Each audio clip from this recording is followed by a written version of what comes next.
ओम नमो भगवते वासुदेवाय। ओम नमो भगवते वासुदेवाय। ओम नमो भगवते वासुदेवाय।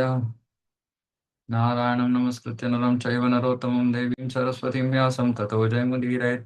नष्टप्रायेषु भद्रेषु नित्यं भागवत सेवया भगवती उत्तमश्लोके भक्तिर्भवति नैष्टिकी। ओम अज्ञानतिमिरान्धस्य ज्ञानाञ्जनशलाकया चक्षुरुन्मिलितं येन तस्मै श्रीगुरवे नमः। नमो विष्णुपादाय कृष्णप्रेष्ठाय भूतले श्रीमते भक्तिवेदान्तस्वामिनिति नामिने। नमस्ते सारस्वते देवे गौरवाणी प्रचारिणे निर्विशेष शून्यवादी पाश्चात्य देशतारिणे।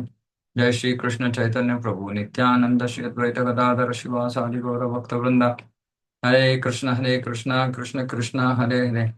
हरे राम राम राम हरे हरे।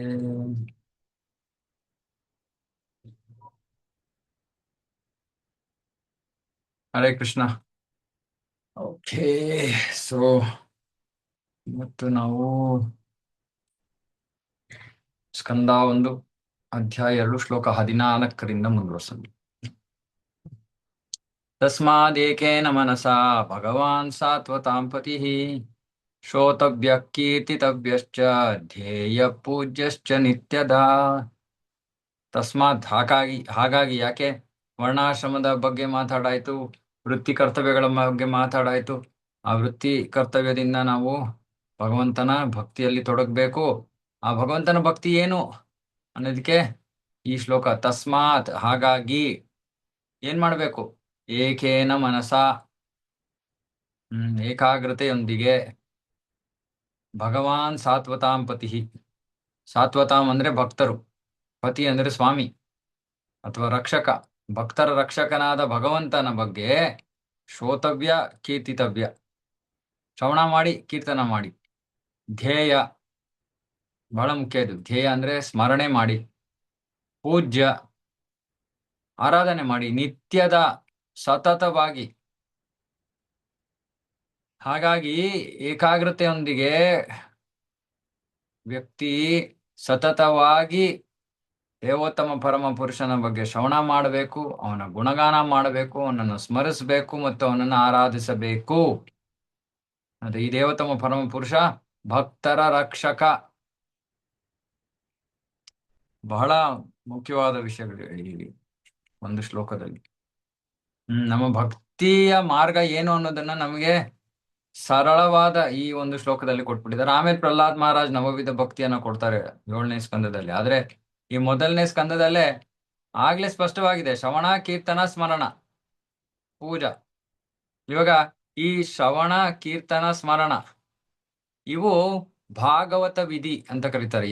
ಎರಡು ಮಾರ್ಗ ಇದೆ ನಮ್ಗೆ ಭಕ್ತಿಯನ್ನ ಆಚರಣೆ ಮಾಡಕ್ಕೆ. 2 ಮಾರ್ಗ. ಒಂದು ಭಾಗವತ ವಿಧಿ, ಇನ್ನೊಂದು ಪಾಂಚರಾತ್ರಿಕ ವಿಧಿ. ಪಾಂಚರಾತ್ರಿಕ ವಿಧಿ ಅಂದ್ರೆ ಶ್ರೀ ವಿಗ್ರಹ ಆರಾಧನೆ, ಪೂಜೆ. ಅದು ಪಾಂಚರಾತ್ರಿಕ ವಿಧಿ. ಆಮೇಲೆ ಇನ್ನೊಂದು ಭಾಗವತ ವಿಧಿ. ಭಾಗವತ ವಿಧಿ ಅಂದ್ರೆ ಭಗವಂತನ ಬಗ್ಗೆ ಶ್ರವಣ ಕೀರ್ತನ ಸ್ಮರಣ. ಇವಾಗ ಈ 2 ಮಾರ್ಗಗಳು ನಮಗೆ ಅವಶ್ಯಕ. ನಿಜವಾಗ್ಲೂ ಭಾಗವತ ವಿಧಿನೇ ಸಾಕು. ಶ್ರವಣ ಕೀರ್ತನ ಸ್ಮರಣದಿಂದಲೇ ನಾವು ಪರಿಪೂರ್ಣತೆಯನ್ನು ಪಡ್ಕೋಬಹುದು. ಆದ್ರೆ ಕಲಿಯುಗದಲ್ಲಿ ಗೃಹಸ್ಥರು ವಿಶೇಷವಾಗಿ ಬಹಳ ದೇಹ ಭಾವದಲ್ಲಿ ಇರ್ತಾರೆ. ನಾನು ದೇಹ ಅಂತ ಜೀವನ ಮಾಡ್ತಾ ಇರ್ತಾರೆ. ಆ ನಮ್ಮ ದೇಹದ ಮೇಲಿನ ಆಕರ್ಷಣೆ, ವ್ಯಾಮೋಹನ ಕಡಿಮೆ ಮಾಡೋದಕ್ಕೆ ಶ್ರೀ ವಿಗ್ರಹ ಆರಾಧನೆ ಇದೆ. ಆಗ ನಮ್ಮ ದೇಹದ ಮೇಲಿನ ವ್ಯಾಮೋಹ ಬಿಟ್ಟು ನಾವು ಕೃಷ್ಣನ ಮೇಲೆ, ಶ್ರೀ ವಿಗ್ರಹಗಳ ಮೇಲೆ ಆಕರ್ಷಣೆ ಒಂದು ಆಕರ್ಷಣೆಯನ್ನು ಬೆಳೆಸ್ಕೊಳ್ಳಕ್ಕೆ ಒಂದು ಅವಕಾಶ. ಸೊ ವೈರಾಗ್ಯವನ್ನ ಬೆಳೆಸ್ಕೊಳ್ಳಕ್ಕೆ ಈ ಒಂದು ಪಾಂಚರಾತ್ರಿಕ ವಿಧಿ ಶ್ರೀ ವಿಗ್ರಹ ಆರಾಧನೆ ಅವಶ್ಯಕ. ಆದ್ರೆ ಗಂಭೀರವಾಗಿ ಪ್ರಾಮಾಣಿಕತೆಯಿಂದ ಶ್ರವಣ ಕೀರ್ತನ ಸ್ಮರಣ ಮಾಡೋರು ಆ ಪ್ರಕ್ರಿಯೆಗಳಿಂದಲೇ ಪರಿಪೂರ್ಣತೆಯನ್ನು ಪಡ್ಕೋಬಹುದು. ಶ್ರೀ ವಿಗ್ರಹ ಆರಾಧನೆ ಅವಶ್ಯಕತೆ ಇಲ್ಲ. ಅಷ್ಟು ಪ್ರಬಲವಾದದ್ದು ಈ ಭಾಗವತ ವಿಧಿ. ಮತ್ತೆ ಇಲ್ಲಿ ನಿತ್ಯದ ಧ್ಯೇಯ ಪೂಜ್ಯಶ್ಚ ನಿತ್ಯದ. ನಿತ್ಯದ ಅಂದ್ರೆ ನಿತ್ಯ ಅಂದ್ರೆ ಪ್ರತಿದಿನ ಅಂತ. ನಿತ್ಯಂ ಭಾಗವತ ಸೇವೆಯ ಆರಂಭದಲ್ಲಿ ಪ್ರತಿದಿನ, ಆಮೇಲೆ ದಿನದಲ್ಲಿ 1 ಸತಿಗಿಂತ ಹೆಚ್ಚು ಬಾರಿ. ಹಂಗೆ ಮುಂದುವರೆದು ಆ ಪ್ರತಿ ದಿನದಿಂದ ಪ್ರತಿ ಕ್ಷಣ ಆಗ್ಬೇಕಿದು. ಅಂದ್ರೆ ಸತತವಾಗಿ ಏನೇ ಮಾಡ್ತಾ ಇದ್ರು ಈ ಶ್ರವಣ ಕೀರ್ತನ ಸ್ಮರಣ ನಿಲ್ಬಾರದು. ಇದು ನಮ್ಮ ಜೀವನದ ಧ್ಯೇಯ. ಹ್ಮ್ ಅದಕ್ಕೆ ಈ ವರ್ಣಾಶ್ರಮ ಬಹಳ ಮುಖ್ಯ. ಯಾಕಂದ್ರೆ ವರ್ಣಾಶ್ರಮದಲ್ಲಿ, ಗೃಹಸ್ಥ ಆಶ್ರಮದಲ್ಲಿ, ಬ್ರಹ್ಮಚರ್ಯ ಆಶ್ರಮದಲ್ಲಿ ಹುಡುಗರು ಗುರುಕುಲಕ್ಕೆ ಹೋಗ್ತಾರೆ 25 ವರ್ಷದ ತನಕ. ಆಮೇಲೆ 25ರಿಂದ 50 ತನಕ ಗೃಹಸ್ಥ ಆಶ್ರಮ. ಈ ಗೃಹಸ್ಥ ಆಶ್ರಮದಲ್ಲಿ ಗೃಹ ಕರ್ತವ್ಯಗಳಿವೆ. ಮನೆ, ಮಠ, ಮಕ್ಕಳು ಇತ್ಯಾದಿ ಇತ್ಯಾದಿ, ಕೆಲಸ ಕಾರ್ಯ ಸಂಪಾದನೆ. ಸೊ ಹಾಗಾಗಿ ಇವುಗಳನ್ನ ಮಾಡ್ಕೊಂಡು ಹೋಗ್ಬೇಕು. ಅದ್ರ ಜೊತೆ ಜೊತೆಗೆ ಭಕ್ತಿಯನ್ನ ಮಾಡ್ತೀವಿ. ಹಾಗಾಗಿ ನಿತ್ಯದ ಸತತವಾಗಿ ಮಾಡಕ್ಕೆ ಅವಕಾಶ ಇಲ್ಲ. ಮತ್ತೆ ಈ ಸತತವಾದ ಆ ಭಕ್ತಿ ಯಾವಾಗ ಸಾಧ್ಯ? ವಾನಪ್ರಸ್ಥವನ್ನ ಪ್ರವೇಶ ಮಾಡಿದಾಗೆ ಸಾಧ್ಯ. ಹಾಗಾಗಿ ವಾನಪ್ರಸ್ಥವನ್ನ ಪ್ರವೇಶ ಮಾಡಲೇಬೇಕು. ವಾನಪ್ರಸ್ಥ ಪ್ರವೇಶ ಮಾಡಲಿಲ್ಲ ಅಂದ್ರೆ, ನಾವು ಗೃಹಸ್ಥ ಆಶ್ರಮದಲ್ಲೇ ಇಡೀ ಜೀವನ ಇರ್ತೀವಿ ಅಂದ್ರೆ ನಾವು ಪರಿಪೂರ್ಣತೆಯನ್ನ ಪಡ್ಕೊಳಕ್ ಆಗಲ್ಲ. ಹಾಗಾಗಿ ಇದನ್ನ ಎಲ್ಲರೂ ಕೂಡ ಜೀವನದಲ್ಲಿ ಒಂದು ಸಮಯ, ಒಂದು ಇಷ್ಟು ವಯಸ್ಸಾದ್ಮೇಲೆ ನನ್ನ ಗೃಹ ಕರ್ತವ್ಯಗಳನ್ನ ನಾನು ಮುಗಿಸಿ ಸಂಪೂರ್ಣವಾಗಿ ಭಗವಂತನ ಭಕ್ತಿಯಲ್ಲಿ ತೊಡಗ್ತೀನಿ ಅನ್ನೋ ಒಂದು ಮನಸ್ಸು ನಾವು ಮಾಡ್ಕೋಬೇಕು, ಒಂದು ದೃಢ ಸಂಕಲ್ಪ ಮಾಡ್ಕೋಬೇಕು. ಸಾಮಾನ್ಯವಾಗಿ ಏನಾಗುತ್ತೆ, ನಮ್ಮ ಕರ್ತವ್ಯಗಳಾಯ್ತು, ಮಕ್ಕಳನ್ನ ಬೆಳೆಸಿದ್ವಿ, ಅವ್ರಿಗೆ ಮದುವೆ ಮಾಡಿದ್ವಿ, ಆಮೇಲೆ ಏನ್ ಮಾಡ್ತೀವಿ? ಅವರ ಮಕ್ಕಳನ್ನ ನೋಡ್ಕೊಳ್ಳೋದು. ಇದು ನಮ್ಮ ಕರ್ತವ್ಯ ಅಲ್ಲ, ಇದು ಅವರ ಕರ್ತವ್ಯ, ನಮ್ಮ ಮಕ್ಕಳ ಕರ್ತವ್ಯ. ಅವರು ಅವರ ಮಕ್ಕಳನ್ನ ನೋಡ್ಕೋಬೇಕು. ಅಂದ್ರೆ ನಾವೇನ್ ಮಾಡ್ತಾ ಇದೀವಿ? ಅವರ ಮಕ್ಕಳನ್ನ ನಾವು ನೋಡ್ಕೋತೀವಿ, ಅವರು ಹಣ ಸಂಪಾದನೆ ಮಾಡ್ತಾರೆ. ಸೊ ಅವರು ತಮ್ಮ ಕರ್ತವ್ಯವನ್ನ ಮಾಡದೇ ಇರೋಕ್ಕೆ ನಾವು ಕಾರಣರಾಗ್ತಾ ಇದೀವಿ. ಯಾರು ಅಜ್ಜಿ ತಾತಂದ್ರು ಅನ್ಬಿಟ್ಟು ಮೊಮ್ಮಕ್ಕಳನ್ನ ನೋಡ್ಕೊಂಡು ಇದೀರೋ, ಇದು ನಿಮಗೆ ಮತ್ತೆ ಯಾರು ಭವಿಷ್ಯದಲ್ಲಿ ಇಂಥ ಪರಿಸ್ಥಿತಿಗೆ ಬರ್ತಾರೋ ಅವ್ರು ಇವತ್ತಿಂದಾನೇ ಯೋಚನೆ ಮಾಡ್ಬೇಕು. ಅದು ನಮ್ಮ ಕರ್ತವ್ಯ ಅಲ್ಲ. ಅದನ್ನ ಮಾಡೋದ್ರಿಂದ ಪುನರಪಿ ಜನನ ಪುನರಪಿ ಮರಣಂ, ತಸ್ಮಾದ್ ಏಕೇನ ಮನಸ ಆಗಲ್ಲ. ಹಾಗಾಗಿ ಇದು ಬಹಳ ಬಹಳ ಮುಖ್ಯವಾದದ್ದು. ಚಿಕ್ಕ ವಯಸ್ಸಿನಲ್ಲಿ ಅದಕ್ಕೆ ಪ್ರಹ್ಲಾದ್ ಮಹಾರಾಜ ಹೇಳ್ತಾರೆ, ಕೌಮಾರ ಆಚರೇತ್ ಪ್ರಾಜ್ಞೋ. ಕೌಮಾರ 5 ವರ್ಷದ ವಯಸ್ಸಿನಿಂದ ನಾವು ಭಕ್ತಿಯನ್ನ ಮಾಡ್ಬೇಕು. 5 ವರ್ಷದ ವಯಸ್ಸಿನಿಂದಾನೇ ಮಾಡ್ಬೇಕು ಅಂದ್ರೆ ಇನ್ನು ವಯಸ್ಸಾದ್ಮೇಲೆ ಮಾಡಬಾರ್ದಾ? ಖಂಡಿತ ಮಾಡ್ಲೇಬೇಕು. ಬೇರೆ ಏನು ಕೆಲಸ ಇಲ್ಲದೆ ಕೇವಲ ಭಕ್ತಿಯನ್ನು ಮಾಡು. ಸೊ ಪ್ರಭುಪಾದರು ಇಲ್ಲಿ ಏನು ಬರೀತಾರೆ ಭಾವಾರ್ಥದಲ್ಲಿ ನೋಡೋಣ. ಒಬ್ಬ ವ್ಯಕ್ತಿಗೆ ಈ ಅದ್ವಯ ತತ್ವ ಅಥವಾ ಪರಮ ಸತ್ಯದ ಸಾಕ್ಷಾತ್ಕಾರವೇ ಜೀವನದ ಧ್ಯೇಯವಾಗಿದ್ರೆ ಅದನ್ನ ಎಲ್ಲಾ ಸಂದರ್ಭಗಳಲ್ಲೂ ಅವನು ನಿರ್ವಹಿಸ್ಬೇಕು, ನಡೆಸ್ಬೇಕು, ಮಾಡಬೇಕು. ಹ್ಮ್ ಹ್ಮ್ ಮೇಲೆ ಹೇಳಲಾಗಿರುವಂತಹ ವರ್ಣಾಶ್ರಮದ ಯಾವುದೇ ವರ್ಣ ಇರ್ಲಿ, ಯಾವುದೇ ಆಶ್ರಮ ಇರ್ಲಿ, ಈ 4 ಕೆಲಸಗಳು ಸಾಮಾನ್ಯವಾದ ಧರ್ಮ. ಶ್ರವಣ ಕೀರ್ತನ ಸ್ಮರಣ ವಂದನ ಅಥವಾ ಅರ್ಚನ ಇಲ್ಲಿ ಎಲ್ಲರಿಗೂ ಇರುವಂತಹ ಕರ್ತವ್ಯ ಇದು.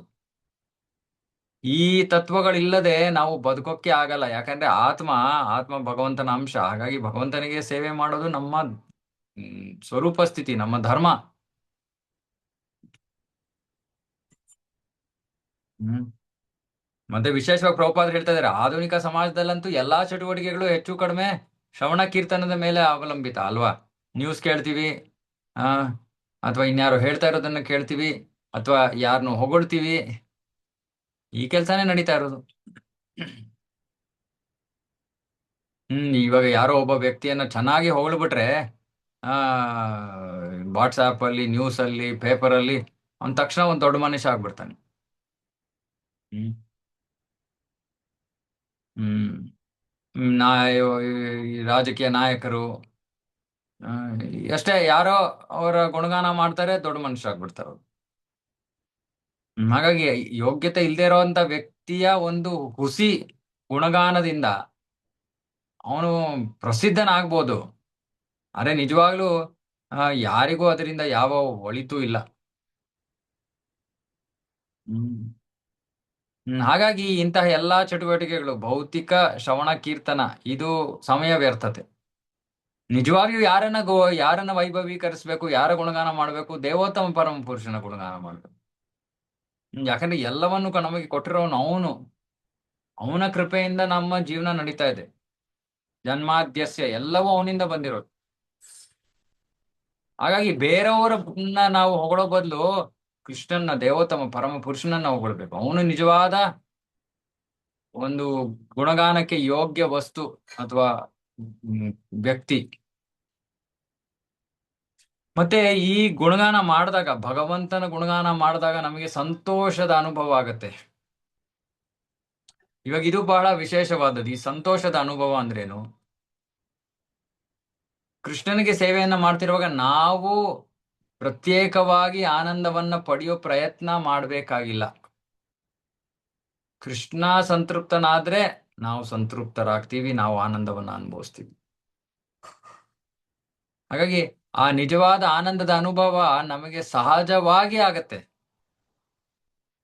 ನಾವು ಅದಕ್ಕೆ ಪ್ರತ್ಯೇಕವಾದ ಪ್ರಯತ್ನ ಮಾಡಬೇಕಾಗಿಲ್ಲ. ಯಾಕಂದ್ರೆ ನಾವು ಭಗವಂತನ ಅಂಶ. ಭಗವಂತ ಸಂತೃಪ್ತನಾದಾಗ ನಾವು ಸಂತೃಪ್ತರಾಗ್ತೀವಿ. ಉದಾಹರಣೆಗೆ ನೀರನ್ನು ನಾವು ಬುಡಕ್ಕೆ ಇರ್ತೀವಿ. ನೀರನ್ನ ಬುಡಕ್ಕೆ ಹಾಕಿದ ತಕ್ಷಣ ಎಲ್ಲ ಹೂವು, ಎಲೆ ಎಲ್ಲ ಕೂಡ ಪೌಷ್ಟಿಕಾಂಶ ಸಿಗುತ್ತೆ. ಹ್ಮ್. ಯಾಕಂದ್ರೆ ಬುಡ ಸರಿಯಾಗಿ ಸ್ವೀಕರಿಸ್ತು ನೀರನ್ನ. ಅದೇ ರೀತಿ ಯಾವಾಗ ಭಗವಂತ ನಮ್ಮ ಭಕ್ತಿ ಸೇವೆಯನ್ನು ಸ್ವೀಕರಿಸಿ ಪ್ರಸನ್ನನಾಗ್ತಾನೋ ಆಗ ಅವನ ಅಂಶವಾಗಿರೋ ನಾವು ಕೂಡ ಪ್ರಸನ್ನರಾಗಿ ಹೋಗ್ತೀವಿ ಸಹಜವಾಗಿ, ನ್ಯಾಚುರಲ್. ಹ್ಮ್. ಸೊ ಹಾಗಾಗಿ ಈ ಶ್ಲೋಕವನ್ನ ಮರಿಬೇಡಿ. ತಸ್ಮಾದ್ ಏಕೇನ ಮನಸ ಭಗವಾನ್ ಸಾತ್ವತಾಂಪತಿ. ಇನ್ನೊಂದು ಪ್ರಭುಪಾದರು ಈ ಭಾವಾರ್ಥದಲ್ಲಿ ಅದರ ಮೇಲೆ ಜಾಸ್ತಿ ಒತ್ತು ಕೊಟ್ಟಿಲ್ಲ. ಸಾತ್ವತಾಂಪತಿ, ಕೃಷ್ಣ ಭಕ್ತರ ಸಂರಕ್ಷಕ. ಹ್ಮ್. ನಮಗೆ ಜೀವನದಲ್ಲಿ ಆತಂಕಕ್ಕೆ ಕಾರಣವೇ ಇಲ್ಲ. ಭೋಕ್ತಾರಂ ಯಜ್ಞ ತಪಸಾಂ ಸರ್ವಲೋಕ ಮಹೇಶ್ವರಂ ಸುಹೃದಂ ಸರ್ವಭೂತಾನಾಂ ಯಜ್ಞಾತ್ವಾ ಶಾಂತಿ ಮೃಚ್ಛತಿ. ಶಾಂತಿ, ಜೀವನದಲ್ಲಿ ನೆಮ್ಮದಿ, ಶಾಂತಿಯನ್ನು ಬೇಕಂದ್ರೆ ಕೃಷ್ಣ ನಮ್ಮ ಹಿತೈಷಿ, ಸುಹೃತ್. ಕೃಷ್ಣ ನಮ್ಮ ಹಿತೈಷಿ ಅನ್ನೋದನ್ನು ನಾವು ಮರಿಬಾರ್ದು. ಸಹಜವಾಗಿಯೇ ಆನಂದವನ್ನ ಅನುಭವಿಸ್ತೀವಿ, ಸಹಜವಾಗಿಯೇ ಮನಸ್ಸು ಶಾಂತಿಯನ್ನು ಅನುಭವಿಸ್ತೀವಿ. ಇದನ್ನ ಅಭ್ಯಾಸ ಮಾಡ್ಕೊಳ್ಳಿ. ಎಲ್ಲರೂ ಮಾಡ್ಕೋಬೇಕು ಇದನ್ನ. ಹ್ಮ್. ಆ, ಜೀವನದಲ್ಲಿ ಏನಾದ್ರು ಒಂದ್ ಸ್ವಲ್ಪ ಉಲ್ಟಾ ಪಲ್ಟಾ ಆದ್ರೆ ಕೃಷ್ಣ ಇದ್ದಾನೆ. ಒಳ್ಳೇದಾದ್ರೂ ಕೃಷ್ಣ ಇದ್ದಾನೆ. ಹ್ಮ್. ನೆಗಡಿ ಸೀಂತೀರಾ, ಕೃಷ್ಣ. ತಲೆನೋವು, ಕೃಷ್ಣ. ಜ್ವರ, ಕೃಷ್ಣ. ಪ್ರಮೋಷನ್ ಸಿಕ್ತು, ಕೃಷ್ಣ. ಇದನ್ನ ನಾವು ಅಭ್ಯಾಸ ಮಾಡ್ಕೋಬೇಕು. ಸದಾ ಪ್ರತಿ ಕ್ಷಣ ಏನ್ ಮಾಡ್ತಾ ಇದ್ರು ನಮಗೆ ಬಾಯಲ್ಲಿ ಕೃಷ್ಣನ ನಾಮ ಹೊರಡ್ತಾ ಇರ್ಬೇಕು. ಹ್ಮ್. ಆಗ ಅವನ ಮೇಲೆ ನಾವು ಸಂಪೂರ್ಣವಾಗಿ ಅವಲಂಬಿತರಾಗಿದ್ದೀವಿ. ಅವನು ನಮಗೆ ರಕ್ಷಣೆಯನ್ನು ಕೊಡ್ತಾನೆ. ಟೆನ್ಷನ್ ಮಾಡ್ಕೋಬೇಕಾಗಿಲ್ಲ, ಚಿಂತೆ ಮಾಡಬೇಕಾಗಿಲ್ಲ, ಯಾವ ವಿಷಯದ ಬಗ್ಗೆನೂ ಚಿಂತೆ ಬೇಕಾಗಿಲ್ಲ. ಕೃಷ್ಣ ಇದ್ದಾನೆ. ಅವನೇನ್ ಮಾಡತ್ತಾನೋ ಅವನಿಗೆ ಗೊತ್ತು, ಮಾಡ್ತಾನ. ಹಾಗಾಗಿ ಅವನು ಸಾತ್ವತಾಂಪತಿ. ಕೃಷ್ಣ ಇರುವಾಗ ನಾವು ಇನ್ನೇನಕ್ಕೆ ಯೋಚನೆ ಮಾಡ್ಬೇಕು? ಹ್ಮ್. ಅದಕ್ಕಿಂತ ದೊಡ್ಡ ಇನ್ಫ್ಲೂಯೆನ್ಸ್ ಇನ್ಯಾವುದೂ ಇಲ್ಲ. ಇನ್ಫ್ಲೂಯೆನ್ಸ್ ಮಾಡಕ್ ಟ್ರೈ ಮಾಡ್ತೀವಲ್ಲ, ಯಾರೋ ಪೊಲೀಸ್ ಇರ್ಕೊಂಡ ನನ್ಗೆ ಯಾರು ಗೊತ್ತಾ, ನನ್ಗೆ ಯಾರು ಗೊತ್ತಿದ್ದಾರೆ ಗೊತ್ತಾ? ಹೇಳ್ಬೋದು, ನಿಮ್ಗೆ ಯಾರು ಗೊತ್ತಿದ್ದಾರೆ ಗೊತ್ತಾ? ಕೃಷ್ಣ ಗೊತ್ತಿದ್ದಾನೆ. ಜನ ನಗ್ಬೋದು. ಹೇ, ಏನು ಕೃಷ್ಣ ಗೊತ್ತಿದ್ದಾನೆ ಅಂದ್ರೆ ನೀವು ಹೇಳಿದ್ದೆ ಕೃಷ್ಣ ಬಂದ್ಬಿಡ್ತಾನ ಹೇಳಿದ ತಕ್ಷಣ? ಹೌದು. ಪ್ರಹ್ಲಾದನ ತರ ದೃಢ ನಂಬಿಕೆ ಇರ್ಬೇಕು, ನಮ್ಗೆ ವಿಶ್ವಾಸ ಇರ್ಬೇಕು. ಹೌದು, ಹೌದು. ಈ ಒಂದು ಕಂಬದಲ್ಲೂ ಇದ್ದಾನೆ ನನ್ನ ಭಗವಂತ.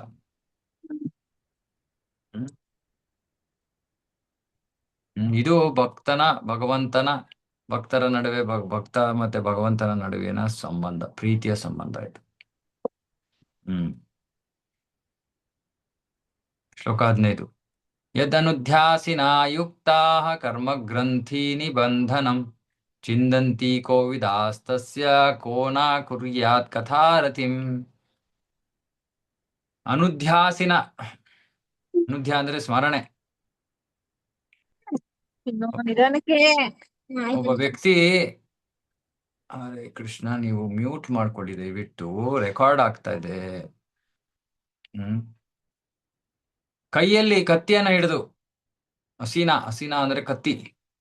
ಬುದ್ಧಿವಂತರು ಏನ್ ಮಾಡ್ತಾರೆ? ಕರ್ಮ ಬಂಧನವನ್ನ ಕತ್ತರಿಸಾಕ್ತಾರೆ.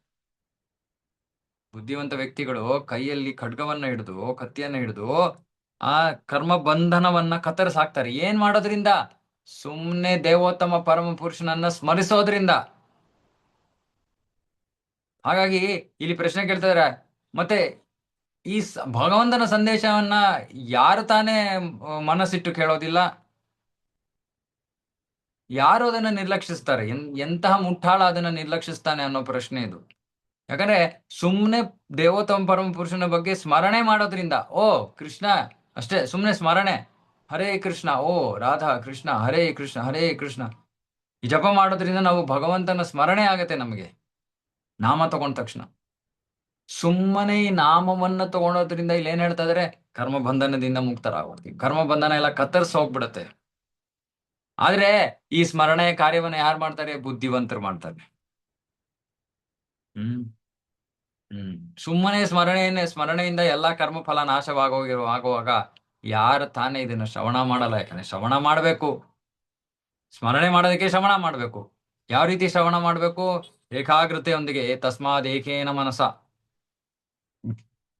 ಅಲ್ವಾ? ನೋಡಿ ಎಷ್ಟು ಪ್ರಬಲವಾದದ್ದು ಭಗವಂತ ಇಷ್ಟು ಕರುಣಾಮಯಿ. ಸುಮ್ನೆ ಅವನನ್ನ ಸ್ಮರಿಸೋದ್ರಿಂದ ಇನ್ನೇನು ಮಾಡ್ಬೇಕಾಗಿಲ್ಲ. ಹ್ಮ್ ಸುಮ್ಮನೆ ಅವನ ಸ್ಮರಣೆ ಮಾಡೋದ್ರಿಂದ ನಮಗೆ ಇಷ್ಟು ಕೃಪೆಯನ್ನ ಕೊಡಕ್ಕೆ ಸಿದ್ಧನಾಗಿದ್ದಾನು. ಇವಾಗ ಇಲ್ಲಿ ಪ್ರಭುಪಾದರು ಈ ಕರ್ಮ ಬಂಧನ, ಈ ಬಂಧನ ಗಟ್ಟಿಯಾದ ಗಂಟು, ಈ ಗಂಟಿನ ಬಗ್ಗೆ ಮಾತಾಡ್ತಾರೆ ಇಲ್ಲಿ.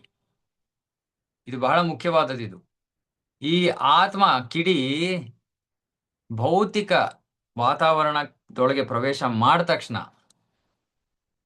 ಒಂದು ಗಂಟಾಗ್ಬಿಡುತ್ತೆ, ಬಂಧನ. ಯಾವ ಬಂಧನ ಅದು? ನಾನು ಈ ದೇಹ ಅನ್ನೋ ಒಂದು ಬಂಧನದಲ್ಲಿ ಸಿಕ್ಕಾಕೊಂಡ್ಬಿಡ್ತೀವಿ. ಒಬ್ಬ ವ್ಯಕ್ತಿ ಮುಕ್ತಿಯನ್ನ ಪಡಿಬೇಕು ಅಂದ್ರೆ, ಕರ್ಮ ಫಲದಿಂದ ಮುಕ್ತನಾಗಬೇಕು ಅಂದ್ರೆ ಅವನೇನ್ ಮಾಡ್ಬೇಕು? ಈ ಗಂಟನ್ನ ಕತ್ತರಿಸಾಕ್ಬೇಕು.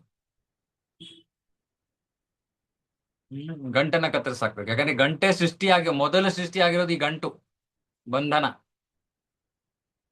ಹಾಗೆ ಅದನ್ನು ಕತ್ತರಿಸಾಕ್ಬೇಕು. ಮುಕ್ತಿ ಅಂದ್ರೆ ಈ ಕರ್ಮದ ಫಲವನ್ನ, ಪ್ರಕ್ರಿಯೆಯನ್ನ ನಿಲ್ಲಿಸೋದು, ಕರ್ಮ ಫಲದ ಪ್ರಕ್ರಿಯೆಯನ್ನ ನಿಲ್ಲಿಸೋದು ಮುಕ್ತಿ ಅಂದ್ರೆ. ಮತ್ತೆ ಯಾರು ಕೃಷ್ಣನ ಅಥವಾ ಭಗವಂತನ ಅಲೌಕಿಕ ಲೀಲೆಗಳನ್ನ ಸುಮ್ಮನೆ ಸತತವಾಗಿ ಶ್ರವಣ ಮಾಡ್ತಾರೋ, ಸತತವಾಗಿ ಸ್ಮರಣೆ ಮಾಡ್ತಾರೋ, ಅವ್ರಿಗೆ ಆಟೋಮ್ಯಾಟಿಕ್ ಆಗಿ ಮುಕ್ತಿ ಸಿಕ್ಬಿಡುತ್ತೆ. ಏನು ಮಾಡ್ಲೇಬೇಕಾಗಿಲ್ಲ, ಸತತವಾಗಿ ಸ್ಮರಣೆ. ಇವಾಗ ನಮ್ಮ ಮನ್ಸಿಗೆ ಒಂದು ಪ್ರಶ್ನೆ ಬರ್ಬೋದು, ಈ ಸತತವಾಗಿ ಸ್ಮರಣೆ ಹೇಗೆ ಸಾಧ್ಯ? ಯಾವಾಗ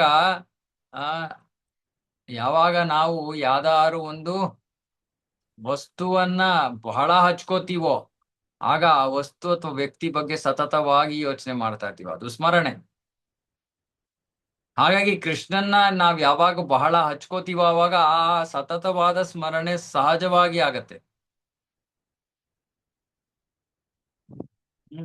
ಮತ್ತೆ ಈ ಮುಕ್ತಿಯನ್ನ ಹೇಗೆ ಪಡೆಯೋದು ಸಾಧ್ಯ ಅಂದ್ರೆ, ಮೂರು ಗುಣಗಳನ್ನ ಮೀರೋದು. ಮೂರು ಗುಣಗಳನ್ನ ಮೀರೋದು ಹೇಗೆ ಸಾಧ್ಯ?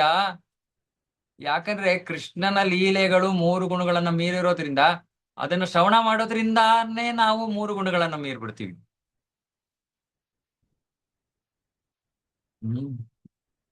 ಮತ್ತೆ ಕೃಷ್ಣನ ಭಗವಂತನ ಎಲ್ಲಾ ಕಾರ್ಯಗಳು ಆಧ್ಯಾತ್ಮಿಕವಾದವು ಮತ್ತೆ ಬಹಳ ನಮ್ಮನ್ನ ಆಕರ್ಷಿಸುವಂತವು. ಹಾಗಾಗಿ ಆ ಭಗವಂತನ ಅಲೌಕಿಕ ಚಟುವಟಿಕೆಗಳ ಜೊತೆ ನಾವು ಸತತವಾಗಿ ಸಂಘವನ್ನ ಮಾಡಿದ್ರೆ ಆಗ ಈ ಬದ್ಧ ಆತ್ಮ ಕ್ರಮೇಣವಾಗಿ ಆ ಬಂಧನದಿಂದ ಮುಕ್ತನಾಗ್ತಾನೆ. ಮತ್ತೆ ಕೊನೆಗೆ ಆ ಒಂದು ಗಂಟನ್ನ ಕತ್ತರಿಸಿ ಹಾಕ್ತಾನೆ.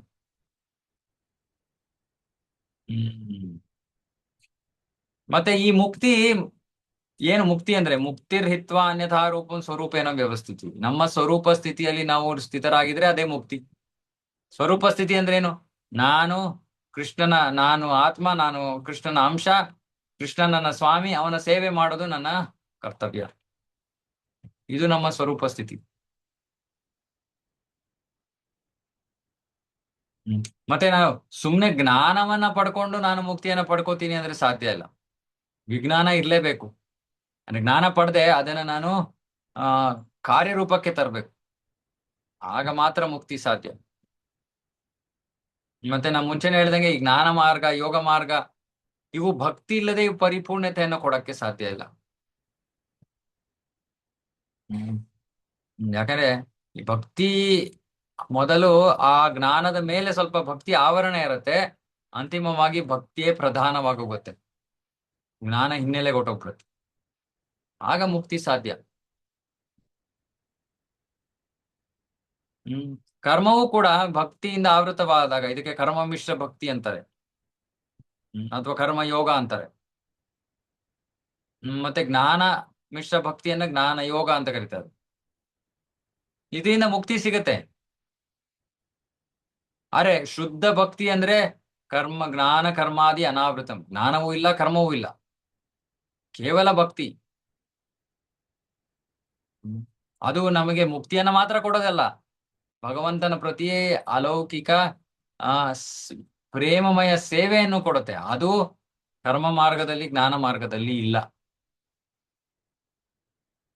ಮತ್ತೆ ಈ ಕರ್ಮ ಮಾರ್ಗ ಜ್ಞಾನ ಮಾರ್ಗ ಅಥವಾ ಕರ್ಮ ಮಿಶ್ರ ಭಕ್ತಿ, ಜ್ಞಾನ ಮಿಶ್ರ ಭಕ್ತಿ ಅಂದ್ರೆ ಭಕ್ತಿಯನ್ನ ಮಾಡ್ತಾ ಇದೀವಿ ಜೊತೆಗೆ ನನ್ಗೆ ಇದ್ ಬೇಕು ಅದು ಬೇಕು, ಅದರಿಂದಲೂ ನಮಗೆ ಸಾಧ್ಯ ಇಲ್ಲ. ಪ್ರೇಮ ಕೃಷ್ಣ ಪ್ರೇಮ ಲಭ್ಯವಾಗಲ್ಲ, ಪ್ರೇಮಮಯ ಸೇವೆ ಲಭ್ಯವಾಗಲ್ಲ. ಮುಕ್ತಿ ಸಿಗ್ಬೋದು ಸಮಯ ಆದ್ಮೇಲೆ. ಅರೆ ಶುದ್ಧ ಭಕ್ತಿ ಮಾಡೋದ್ರಿಂದ ನಮಗೆ ಕೃಷ್ಣನ ಪ್ರತಿ ಪ್ರೇಮ ಲಭ್ಯವಾಗತ್ತೆ. ಆಗ ನಾವು ಕೃಷ್ಣನ ಪ್ರೀತಿಯಿಂದ ಸೇವೆ ಮಾಡ್ತೀವಿ ಕೃಷ್ಣನಿಗೆ. ಹ್ಮ್ ಹಾಗಾಗಿ ಯಾರಾದರೂ ಸ್ವಸ್ಥ ಬುದ್ಧಿಯುಳ್ಳ ಮನುಷ್ಯರು ಅವನ ಬಗ್ಗೆ ಶ್ರವಣ ಮಾಡಿ, ಅವನ ಗುಣಗಾನ ಮಾಡಿ, ಅವನ ಬಗ್ಗೆ ಸತತವಾಗಿ ಸ್ಮರಣೆ ಮಾಡೋ ಪ್ರಯತ್ನವನ್ನ ಮಾಡ್ತಾರೆ. ಸತತವಾಗಿ, ಅಡೆತಡೆ ಇಲ್ಲದೆ. ಇದು ಭಕ್ತಿ ಸೇವೆಯ ಪರಿಪೂರ್ಣ ವಿಧಾನ. ಹ್ಮ್ ಚೈತನ್ಯ ಮಹಾಪ್ರಭುಗಳು ನಮ್ಮ ಷಡ್ ಗೋಸ್ವಾಮಿಗಳು ಅಂತ, ಅವರು ವೃಂದಾವನದಲ್ಲಿ ನೆಲೆಸಿದ್ರು. ಬೇರೆ ಬೇರೆ ಕಡೆಯಿಂದ ಎಲ್ಲ ಬಂದವರು ಕೊನೆಗೆ ವೃಂದಾವನದಲ್ಲಿ ನೆಲೆಸ್ತಾರೆ. ಮತ್ತೆ ಚೈತನ್ಯ ಮಹಾಪ್ರಭು ಅವ್ರಿಗೆ ಈ ಭಕ್ತಿಯನ್ನ ಪ್ರಚಾರ ಮಾಡೋ ಒಂದು ಧ್ಯೇಯವನ್ನ ಕೊಡ್ತಾರೆ.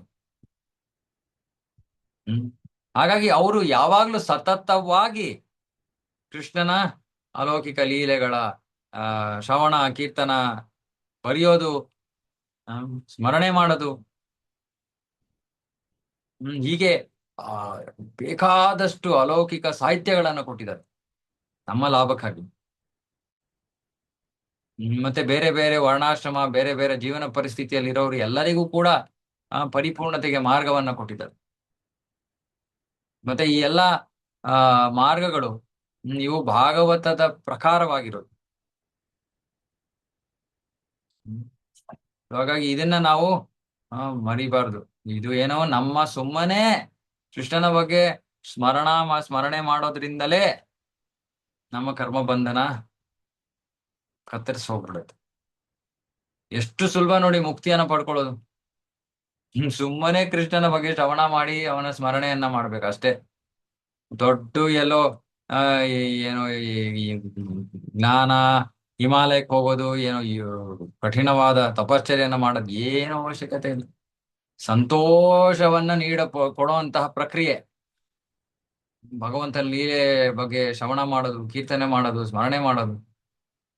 ಇದ್ರಲ್ಲಿ ನಮಗೆ ಯಾವ ಆತಂಕದ ವಿಷಯವೂ ಇಲ್ಲ, ದುಃಖದ ವಿಷಯವೂ ಇಲ್ಲ, ಸಂತೋಷದ ವಿಷಯ. ಕೃಷ್ಣ ನಮಗೆ ಸಂತೋಷದ ಮಾರ್ಗವನ್ನು ಕೊಟ್ಟಿದ್ದಾನೆ. ನಾವ್ ಯಾಕೆ ಇದನ್ನು ಸ್ವೀಕಾರ ಮಾಡಬಾರ್ದು? ನಾವ್ ಯಾಕೆ ಇದನ್ನು ಗಂಭೀರವಾಗಿ ಸ್ವೀಕಾರ ಮಾಡಬಾರ್ದು?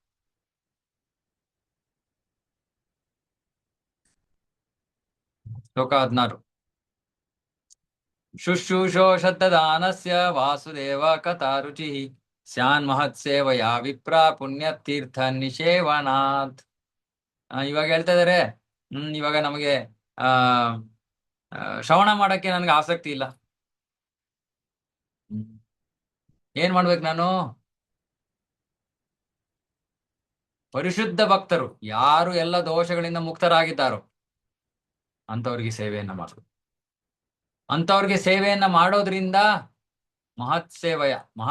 ಮಹಾಸೇವ ಆಗತ್ತೆ ಇದು. ಆ ಸೇವೆಯಿಂದ ಏನಾಗತ್ತೆ? ವಾಸುದೇವನ ಬಗ್ಗೆ, ಅವನ ಸಂದೇಶಗಳನ್ನು ಶ್ರವಣ ಮಾಡಕ್ಕೆ ನಮಗೆ ಆಸಕ್ತಿ, ಒಲವು ಹೆಚ್ಚಾಗತ್ತೆ. ಭಕ್ತರ ಸೇವೆಯನ್ನ ಮಾಡೋದ್ರಿಂದ.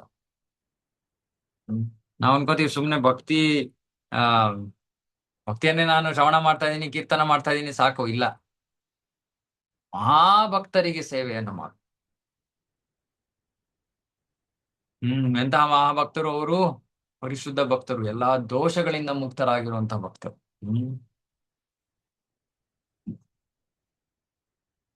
ಪ್ರಭುಪಾದರು ಇಲ್ಲಿ ಇವಾಗ ಭಾವಾರ್ಥದ ಬರಿತಾ ಇದಾರೆ, ನಮ್ಮ ಬದ್ಧ ಜೀವನಕ್ಕೆ ಕಾರಣ ಏನು? ನಾವು ಯಾಕೆ ಈ ಬಂಧನಕ್ಕೆ ಸಿಕ್ಕಾಕೊಂಡಿದ್ದೀವಿ?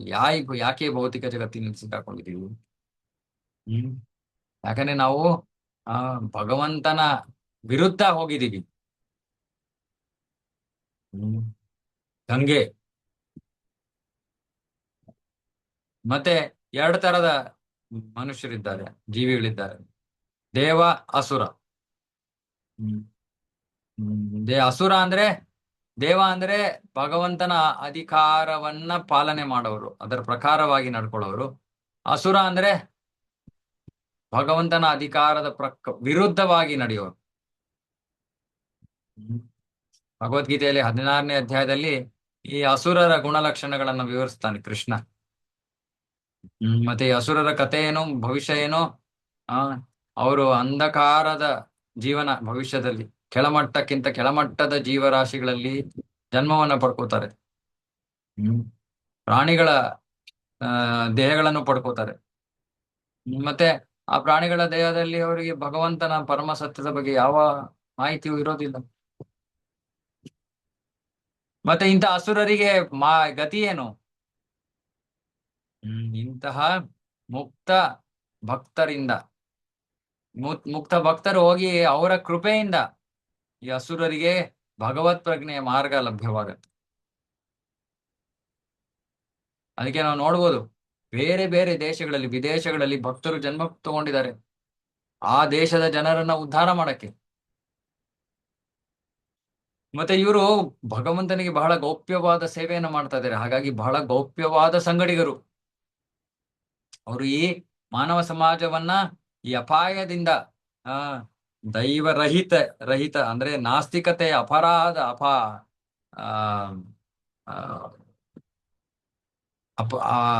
ಆಪತ್ತಿಂದ ಕಾಪಾಡಕ್ ಬಂದಿದ್ದಾರೆ. ಮತ್ತೆ ಅವ್ರನ್ನ ಭಗವಂತನ ಶಕ್ತ್ಯಾವೇಶ ಅವತಾರ ಅಂತಾನು ಕರೀತಾರೆ. ಇವಾಗ ಜೀಸಸ್ ಕ್ರೈಸ್ಟ್ ಭಗವಂತನ ಮಗ, ಶಕ್ತ್ಯಾವೇಶ ಅವತಾರ. ಪ್ರಭುಪಾದರು ಶಕ್ತ್ಯಾವೇಶ ಅವತಾರ. ಯಾಕಂದ್ರೆ ಭಗವಂತನ ಕಾರ್ಯವನ್ನ ಸಮಾಜದಲ್ಲಿ ಮಾಡಕ್ಕೆ ಬಂದಿದ್ದಾರೆ, ಸಮಾಜವನ್ನ ರಕ್ಷಿಸೋಕೆ.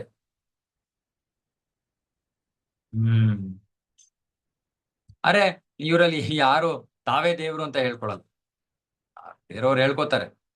ಯಾರು ಶಕ್ತ್ಯಾವೇಶ ಅವತಾರಗಳಿರ್ತಾರೋ ನಿಜವಾಗ್ಲೂ ಅವ್ರು ಹೇಳ್ಕೊಳಲ್ಲ ತಾವು ದೇವ್ರು ಅಂತ. ಮತ್ತೆ ಅಸುರರು ಹೇಳ್ಕೊತಾರೆ ನಾನ್ ದೇವ್ರು. ಮತ್ತೆ ಅವ್ರ ಅನುಯಾಯಿಗಳು ಹೇಳ್ತಾರೆ, ಇವರು ದೇವ್ರು, ಅವತಾರ. ಎಲ್ಲಪ್ಪ ಇದೆ ನಿಮ್ಮ ಅವತಾರದ ಹೆಸರು? ಭಾಗವತದಲ್ಲಿ ಇದೆಯಾ? ಬೇರೆ ಶಾಸ್ತ್ರದಲ್ಲಿ ಇದೆಯಾ? ಇಲ್ಲ, ಹೊಸಬ್ರು ಇವ್ರು. ಶಾಸ್ತ್ರದಲ್ಲಿ ಇಲ್ಲದೆ ಇದ್ರೆ ನಾವ್ ಯಾರನ್ನು ದೇವ್ರು ಅಂತ ಪರಿಗಣಿಸಬಾರದು. ನಾವು ಅದೇ ತುಂಬಾ ಮುಗ್ಧರು. ಯಾರೋ ಒಂದ್ ಸ್ವಲ್ಪ ಮ್ಯಾಜಿಕ್ ಮಾಡ್ಬಿಟ್ರೆ ಅವರೇ ದೇವ್ರು ಅಂತ ಅನ್ಕೊಂಡ್ಬಿಡ್ತೀವಿ. ಮ್ಯಾಜಿಕ್ ಮಾಡೋರೆಲ್ಲ ದೇವರಾಗ್ಬಿಟ್ರೆ ಹೆಂಗಪ್ಪ? ಮತ್ತೆ ಈ ಭಗವಂತನ ಸೇವಕರು, ವೈಷ್ಣವರು, ಗುರುಗಳು, ಇವರನ್ನ ನಾವು ಸಾಕ್ಷಾಧರಿತ್ವೇನ ಭಗವಂತನಂತೆ ನಾವು ಅವರನ್ನ ಗೌರವಿಸ್ಬೇಕು. ಮತ್ತೆ ಇಂತಹ ಸೇವಕರು, ಭಗವಂತನ ಸೇವಕರನ್ನ ಮಹಾತ್ಮರು ಅಥವಾ ತೀರ್ಥರು ಅಂತ ಕರೀತಾರೆ. ಮತ್ತೆ ಅವರು ಸೂಕ್ತ ಸಮಯ, ಕಾಲದ ಪ್ರಕಾರ ಪ್ರಚಾರ ಮಾಡ್ತಾರೆ. ಇದು ಇನ್ನೊಂದು ವಿಷಯ. ಇಸ್ಕಾನ್ ನಲ್ಲಿ ಇವಾಗ ಎಲ್ಲರೂ ಕೂಡ ಮಹಾತ್ಮರಾಗ ಹೋಗ್ತಾ ಇದ್ದಾರೆ. ಯಾಕಂದ್ರೆ ಪ್ರಭುಪಾದರು ಕೊಟ್ಟಿರೋ ವಿಧಾನವನ್ನ ಹೇಳ್ತಾರೆ, ಇಲ್ಲ ಈ ನಿರ್ದಿಷ್ಟವಾದ ಸಮಯ ಕಾಲಕ್ಕೆ ಇದು ಯೋಗ್ಯವಲ್ಲ. ನಾವು ಬೇರೆ ಮಾರ್ಗವನ್ನ ಹುಡುಕ್ತಾ ಇದೀವಿ. ಓ, ನೀವು ಪ್ರಭುಪಾದರಿಗಿಂತ ಮಹಾತ್ಮರಾಗೋದ್ರಲ್ಲಪ್ಪ. ಹ್ಮ್. ಮುಟ್ಟಾಳ್ತನ. ಮತ್ತೆ ಈ ಭಗವಂತನ ಸೇವಕರ ಕಾರ್ಯ ಏನು? ಎಲ್ಲರಿಗೂ ಕಾಲಿಗೆ ಬಿದ್ಬಿಟ್ಟು ಭಕ್ತರಾಗಿ, ಭಗವಂತನ ಭಕ್ತರಾಗಿ. ಹ್ಮ್. ಮತ್ತೆ ಅವರು ಚೈತನ್ಯ ಮಹಾಪ್ರಭು ಕೂಡ ಭಗವಂತನೇ ಸ್ವಯಂ. ಆದ್ರೆ ಭಕ್ತನ ರೂಪದಲ್ಲಿ ಬಂದಿದ್ರಿಂದ ಯಾರಾದ್ರೂ ಅವರನ್ನ ದೇವರು ಅಂತ ಕರೆದ್ರೆ ಕಿವಿ ಮುಚ್ಕೊಂಡ್ಬಿಡ್ತಾ ಇದ್ರು. ವಿಷ್ಣು ವಿಷ್ಣು ಅಂತ ಇದ್ರು. ಹ್ಮ್. ಅವ್ರು ಅದನ್ನ ಇಷ್ಟಪಡ್ತಾ ಇರ್ಲಿಲ್ಲ. ಅವ್ರು ದೇವರೇ ಆದ್ರೂ ಕೂಡ ಇಷ್ಟಪಡ್ತಾ ಇರ್ಲಿಲ್ಲ, ಯಾಕಂದ್ರೆ ಭಕ್ತರ ಒಂದು ಆ, ಪಾತ್ರವನ್ನ ವಹಿಸ್ಕೊಂಡು ಬಂದ. ಇದರ ಉದ್ದೇಶ ಏನು? ಈ ತರ ಮೋಸಗಾರರು ಇರ್ತಾರಲ್ಲ, ಅವ್ರನ್ನ ಎಚ್ಚರಿಸಕ್ಕೆ ನೀವು ದೇವ್ರು ಅಂತ ಕರ್ಕೋಬೇಡಿ. ಮೋಸಗಾರರಿಗೆ ಓ ಇನ್ನೊಬ್ರು ದೇವ್ರು ಅಂತ ಕರಿತಾ ಇದಾರೆ ಅಂದ್ರೆ ಆನಂದ, ಅರೆ ಅದು ಮೋಸ ಅದು.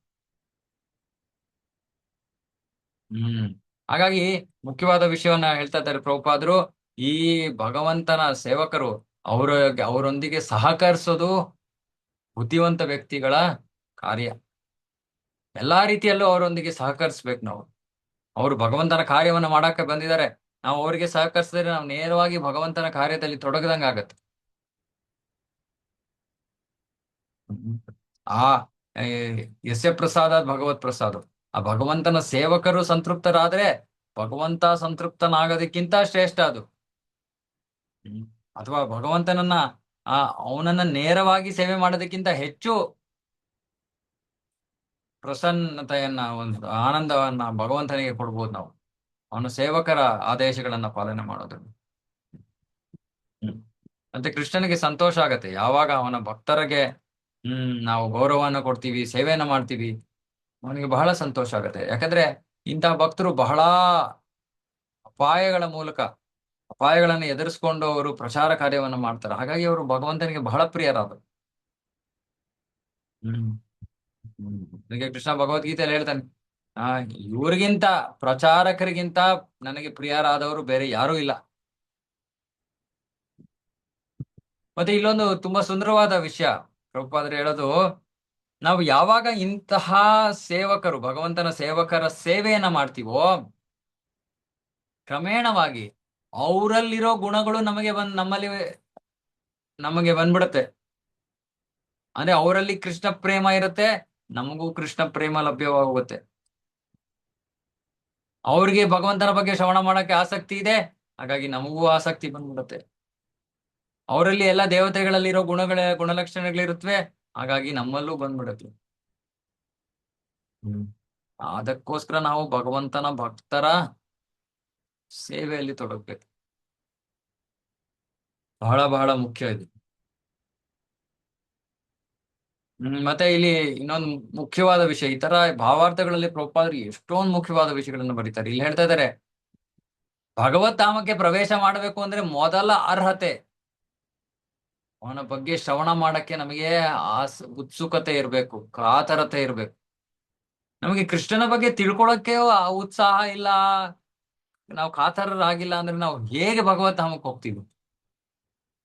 ಓ, ನಾನ್ ಸುಮ್ನೆ ಜಪ ಮಾಡ್ತೀನಪ್ಪ, ಏನು ಪ್ರಯೋಜನ ಜಪ? ಕೃಷ್ಣ ಯಾರು ಅಂತ ಗೊತ್ತಿಲ್ಲ, ಕೃಷ್ಣನ ಗುಣಲಕ್ಷಣಗಳೇನು ಅಂತ ಗೊತ್ತಿಲ್ಲ, ಕೃಷ್ಣನ್ಗೆ ಏನ್ ಇಷ್ಟ ಆಗತ್ತೆ ಅಂತ ಗೊತ್ತಿಲ್ಲ, ಕೃಷ್ಣನ್ಗೆ ಏನ್ ಇಷ್ಟ ಆಗಲ್ಲ ಅಂತ ಗೊತ್ತಿಲ್ಲ.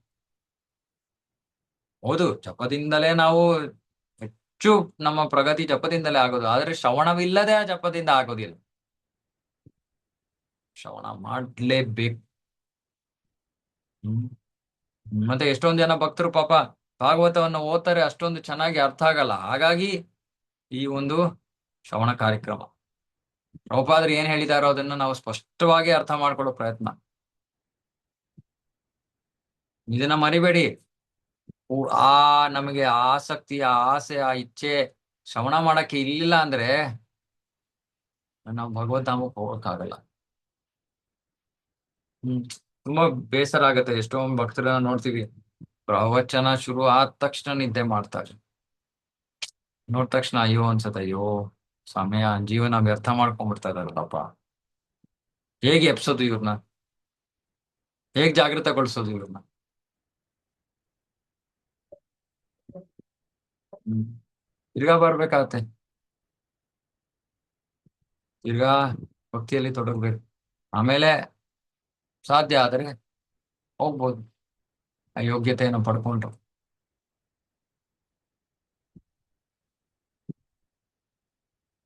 ಶೃಣ್ವತಾಂ ಸ್ವಕಥಾ ಕೃಷ್ಣ ಪುಣ್ಯ ಶ್ರವಣ ಕೀರ್ತನ ಹೃದಯಂತಸ್ಥೋ ಹ್ಯ ಭದ್ರಾಣಿ ವಿದುನೋತಿ ಸುಹೃತ್ಸತಾಂ. ನೋಡಿ ಎಷ್ಟೊಂದು ಶ್ಲೋಕಗಳು ಭಗವಂತನ ಬಗ್ಗೆ ಶ್ರವಣ ಮಾಡೋದ್ರಿಂದ ಏನು ಮಹತ್ವ ಅನ್ನೋದನ್ನ ತಿಳಿಸಕ್ಕೆ ಎಷ್ಟೊಂದು ಶ್ಲೋಕಗಳು. ಶೃಣ್ವತಾಂ ಸ್ವಕಥಾ, ಸ್ವಕಥಾ ಕೃಷ್ಣನ ಕತೆ, ಭಗವಂತನ ಕತೆ.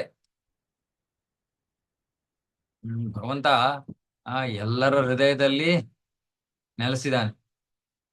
ಹೃದಯ ಅಂತಸ್ಥ, ಹೃದಯದೊಳಗಿದ್ದಾನೆ. ಅಭದ್ರಾಣಿ ವಿದುನೋತಿ, ಅವನು ಹೃದಯದಲ್ಲಿರೋ ಎಲ್ಲಾ ಕಲ್ಮಶವನ್ನ ವಿಧುನೋತಿ ಅಂದ್ರೆ ತೊಳೆದಾಕ್ತಾನೆ. ಯಾರ ಹೃದಯದಿಂದ ಯಾರು ಅವನ ಸಂದೇಶಗಳನ್ನ ಶ್ರವಣ ಮಾಡಕ್ಕೆ ಉತ್ಸಾಹವನ್ನ ಹೊಂದಿರ್ತಾರೋ, ಹ್ಮ್ ಅಂತವರ ಹೃದಯದಿಂದ ಭಗವಂತ ಎಲ್ಲಾ ಕಲ್ಮಶವನ್ನ ತೆಗೆದುಹಾಕ್ಬಿಡ್ತಾನೆ. ಅವನ ಸಂದೇಶಗಳು, ಅವನ ಲೀಲೆಗಳು, ಆ ಅವನ್ನ ನಾವು ಸರಿಯಾಗಿ ಸರಿಯಾಗಿ ಅಂದ್ರೆ ಆ ಗುರು ಶಿಷ್ಯ ಪರಂಪರೆಯಲ್ಲಿ ಶ್ರವಣ ಮಾಡಿ ಕೀರ್ತನ ಮಾಡಿದ್ರೆ ಅದೇ ಎಲ್ಲಕ್ಕಿಂತ ಶ್ರೇಷ್ಠ ಪುಣ್ಯ ಕಾರ್ಯ. ಅದೇ ಶ್ರೇಷ್ಠ ಪುಣ್ಯ ಕಾರ್ಯ, ಪುಣ್ಯ ಶ್ರವಣ ಕೀರ್ತನ ಪುಣ್ಯ ಕಾರ್ಯ. ಮತ್ತೆ ಭಗವಂತ ಇಂತಹ ಪ್ರಾಮಾಣಿಕ ಭಕ್ತನ ಹಿತೈಷಿ. ಅವನಿಗೆ ಒಳ್ಳೇದನ್ನ ಸುರುತ್ ಸುರುತ್ತಂ ಸುರುತ್ ಸತಾಂ, ಭಕ್ತರ ಸುರುತ್ತಂ ಹಿತೈಷಿ, ಎಲ್ಲರ ಹೃದಯದಲ್ಲಿದ್ದಾನೆ. ಮತ್ತೆ ಅವನು ಭಕ್ತರ ಹಿತೈಷಿ. ಹಾಗಾಗಿ ಅವನು ಏನ್ ಮಾಡ್ತಾನೆ, ಯಾರು ಅವನ ಬಗ್ಗೆ ಶ್ರವಣ ಮಾಡ್ಬೇಕು ಅನ್ನೋ ಒಂದು ಆಸೆಯನ್ನ ಉತ್ಸಾಹವನ್ನ ಹೊಂದಿದಾರೋ ಅವರ ಹೃದಯದಲ್ಲಿರೋ ಎಲ್ಲ ಕಲ್ಮಶವನ್ನ ತೆಗ್ದ್ಬಿಡ್ತಾನೆ.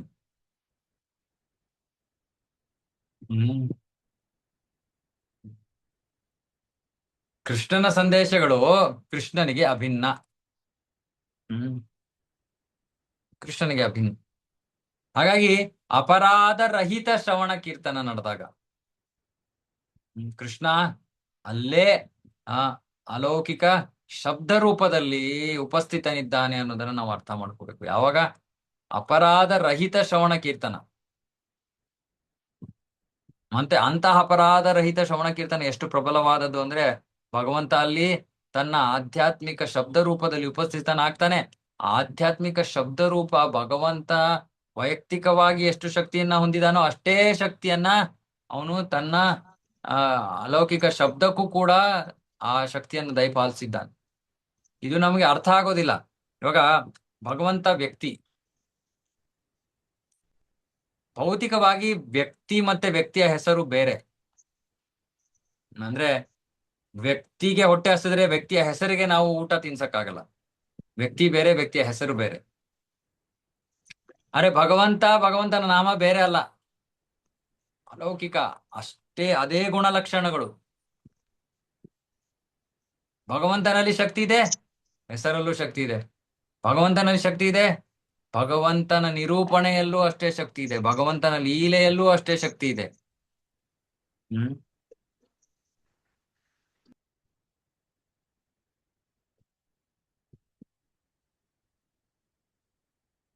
ಅಷ್ಟು ಪ್ರಬಲವಾದದ್ದು ಭಗವಂತನ ಕುರಿತಾದ ವಿಷಯಗಳು. ಅದಕ್ಕೆ ಚೈತನ್ಯ ಮಹಾಪ್ರಭುಗಳು ಶಿಕ್ಷಾಷ್ಟಕದಲ್ಲಿ ಹೇಳ್ತಾರೆ,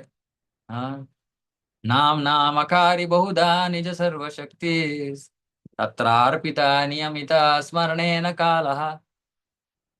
ಎಲ್ಲಾ ಶಕ್ತಿಗಳನ್ನು ಭಗವಂತ ತನ್ನ ನಾಮದಲ್ಲಿ ಅಡಗಿಸಿಟ್ಟಿದ್ದಾನೆ, ಕೊಟ್ಟಿದ್ದಾನೆ ಶಕ್ತಿಯನ್ನ. ನ ಸ್ಮರಣೇನ ಕಾಲ, ಯಾವ ಒಂದು ನಿರ್ದಿಷ್ಟವಾದ ಆ ಇದೇ ಸಮಯಕ್ಕೆ ಮಾಡಬೇಕು, ಇದೇ ಜಾಗದಲ್ಲಿ ಮಾಡಬೇಕು ಜಪ ಇಲ್ಲ. ಯಾರು ಬೇಕಾದ್ರೂ ಎಲ್ಲಿ ಬೇಕಾದ್ರೂ ಜಪ ಮಾಡುವುದಾದ್ರೆ ಏಕಾಗ್ರತೆಯೊಂದಿಗೆ ಮನಸ್ಸು ಶ್ರವಣದಲ್ಲಿ ತೊಡಗ್ಬೇಕು.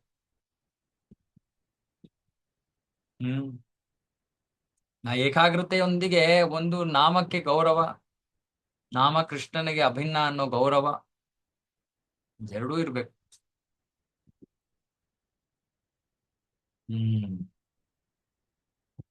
ಹಾಗಾಗಿ ಭಗವಂತ ನಮ್ಮ ಮೇಲೆ ಎಷ್ಟು ಕರುಣಾಮಯಿ ಅಂದ್ರೆ ಅವನು ತನ್ನ ಅಲೌಕಿಕ ಶಬ್ದ ರೂಪದಲ್ಲಿ ನಮ್ಮ ಮುಂದೆ ಉಪಸ್ಥಿತನಿದ್ದಾನೆ. ಅರೆ ಚೈತನ್ಯ ಮಹಾಪ್ರಭುಗಳು ಹೇಳ್ತಾರೆ, ಅಯ್ಯೋ ನನಗೆ ಇದರ ಮೇಲೆ ಯಾವ ರುಚಿನೂ ಇಲ್ವಲ್ಲ. ಕೃಷ್ಣನ ನಾಮ ಲೀಲೆಗಳ ಶ್ರವಣ, ಗುಣಗಾನ, ಕೀರ್ತನ ಮಾಡಕ್ಕೆ ನನಗೆ ರುಚಿನೇ ಇಲ್ವಲ್ಲ ಅಂತ ಚೈತನ್ಯ ಮಹಾಪ್ರಭುಗಳು ನಮ್ಮ ಕಥೆಯನ್ನ ಹೇಳ್ತಾ ಇದ್ದಾರೆ. ಏನ್ ಮಾಡ್ಬೇಕು? ಆಸಕ್ತಿ ಇಲ್ಲದೆ ಇದ್ರೆ, ರುಚಿ ಇಲ್ಲದೆ ಇದ್ರೆ ಮಹತ್ ಸೇವೆಯ ಶುದ್ಧ ಭಕ್ತರಿಗೆ ಸೇವೆಯನ್ನ ಮಾಡಬೇಕು. ಇದನ್ನ ಮರಿಬೇಡಿ. ಯಾರಿಗಾದ್ರೂ ಶ್ರವಣ ಕೀರ್ತನದಲ್ಲಿ ನಾಮ ಜಪ, ಭಗವಂತನ ಲೀಲಾ ಶ್ರವಣ ಕೀರ್ತನ ಇದ್ರಲ್ಲಿ ಇನ್ನೂ ಆಸಕ್ತಿ ಇಲ್ಲ ಅಂದ್ರೆ ಶುದ್ಧ ಭಕ್ತರ ಸೇವೆಯನ್ನ ಮಾಡ್ಬೇಕು, ಬೇರೆ ಮಾರ್ಗ ಇಲ್ಲ. ಹ್ಮ್. ಮತ್ತೆ ಭಗವಂತ ತನ್ನ ಭಕ್ತರ ಭಕ್ತಿಗೆ ಅವನು ಪ್ರತಿಕ್ರಿಯಿಸ್ತಾನೆ. ಹ್ಮ್. ಯಾವಾಗ ಭಕ್ತ ಪ್ರಾಮಾಣಿಕವಾಗಿ ಪ್ರಯತ್ನ ಮಾಡ್ತಾ ಇದ್ದಾನೆ, ಭಗವಂತ ನಿನ್ನ ಸೇವೆಯಲ್ಲಿ ನನ್ನ ತೊಡಗಿಸು ಮತ್ತೆ ಯಾವಾಗ ಅವನು ಭಗವಂತನ ಬಗ್ಗೆ ಶ್ರವಣ ಮಾಡಕ್ಕೆ ಬಹಳ ಉತ್ಸುಕನಾಗಿದ್ದಾನೆ, ಕಾತರನಾಗಿದ್ದಾನೆ, ಆಗ ಭಗವಂತ ಒಳಗಿನಿಂದ ತೇನೇ ಬ್ರಹ್ಮರ ದಯಾಧಿಕವೇ, ಒಳಗಿನಿಂದ ಅಂದ್ರೆ ಹೃದಯದ ಮುಖೇನ ಅವನು ಭಕ್ತನಿಗೆ ಮಾರ್ಗವನ್ನ ತೋರಿಸ್ತಾನೆ. ದದಾಮಿ ಬುದ್ಧಿಯೋಗಂ ತಮ್ ಏನಂ ಉಪಾಯ ಅಂತಿದೆ. ಈ ಮಾರ್ಗದಲ್ಲಿ ಹೋಗು, ಪರಿಪೂರ್ಣತೆಯನ್ನ ಪಡ್ಕೋತೀಯ. ಹ್ಮ್. ಹಾಗಾಗಿ ನಾವು ಮುಂದುವರಿತಾ ಭಗವಂತ ನಮಗೆ ವೈಯಕ್ತಿಕವಾಗಿ ಮಾರ್ಗದರ್ಶನ ಕೊಡ್ತಾನೆ. ಗುರುಗಳ ಮುಖೇನ, ಹಿರಿಯ ಭಕ್ತರ ಮುಖೇನ, ಹ್ಮ್, ಭಾಗವತದ ಮುಖೇನ.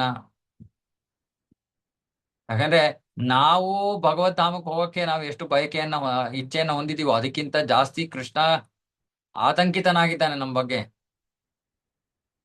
ಪ್ರಭುಪಾದರು ಬರೀತಾರೆ, ಹೆಚ್ಚು ಜನರಿಗೆ ನಿಜವಾಗ್ಲೂ ಭಗವತ್ ಧಾಮಕ್ಕೆ ಹೋಗಕ್ಕೆ ಏನು ಆಸಕ್ತಿ ಇಲ್ಲ, ಕೆಲವರಿಗೆ ಮಾತ್ರ ಆಸಕ್ತಿ.